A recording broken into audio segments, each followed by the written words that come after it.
हरियाणा के सिरसा में कैबिनेट मंत्री चौधरी रणजीत सिंह चौटाला ने कहा कि लोकसभा चुनाव में कांग्रेस 90 सीटों पर सिमट गई, जबकि बीजेपी 240 सीटों पर आई। अब जनता समझ गई और जनता समझदार हो गई है। उसे काम और नेतृत्व दिख रहा है। कांग्रेस का झूठ बोलने का दौर खत्म हो चुका है। सभी बड़े नेता कांग्रेस छोड़ रखेंगे और 2024 में बीजेपी स्पष्ट बहुमत के साथ हरियाणा में सरकार बनाएगी। देखिए, 9.5 साल में काम तो हुआ है। तभी हम पिछली बार 2000 हमारी 14 में 47 विधानसभा जीते थे और 2019 में 40 जीते। और अब जो हुआ है इसमें अभी हमारी सीट 44 आई है, मतलब 43 या 44 है, तो पहले से बढ़ के है ना। और उसमें यह था कि जैसे मैं लोकसभा लड़ रहा था, मैं अगर सरसा होता तो कुछ परिणाम कुछ और अलग आ जाते। तो अब जैसे मैं विधानसभा जीता हूँ तो मेरी सीट निकलती है, तो मैं ये समझता हूँ कि बीजेपी की सीट बढ़ के आएगी।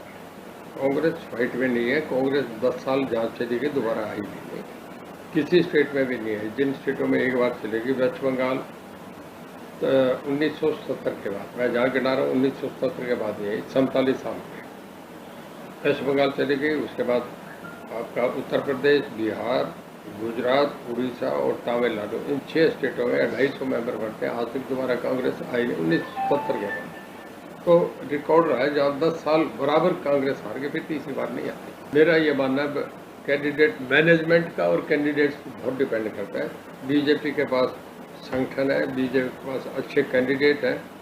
कांग्रेस में ना संगठन है ना ठीक कैंडिडेट है, फिर आपस की लड़ाइयाँ बहुत है। 2024 में भी बीजेपी क्लियरली अपने सिंगल मेजोरिटी से सरकार बनाएगी, बिल्कुल बहुत से सरकार बनाएगी। देखिए, एक दिन मैंने सारे अधिकारियों ने उस दिन आपको बीते सारा विजिट करा था। जहाँ जहाँ जरूरत थी, हमारी JCB मशीन, पॉपलेन लग रही है, उसमें हम इंतजाम कर रहे हैं।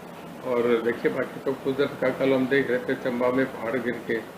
अब ये जब कहीं मैं देख रहा था, इसमें उत्तराखंड में बहुत ज़बरदस्त नुकसान हो रहा है। तो बारिश का तो नेचर का तो कभी मुकाबला नहीं होता। अमेरिका जैसे कंट्री भी हाथ जोड़ देते हैं। हमने अपनी तरफ से पूरी तैयारी है। जो सामान्य बरसात आती है उसके मुकाबले में कोई दिक्कत नहीं। अगर बहुत कुछ बरस जाए, अगर पहाड़ी टूटने लगे, बादल फटने लगे, तो फिर आदमी कुछ नहीं कर सकता। मैं समझता हूँ राहुल गांधी ने यात्रा करी थी, उसमें भी कई सवाल पूछे थे। वो बड़े लीडर, उनके सवालों को भी लोगों ने नहीं सुना। उत्तर देख जाना 90 सीट आई है और बीजेपी की 240 सीट है।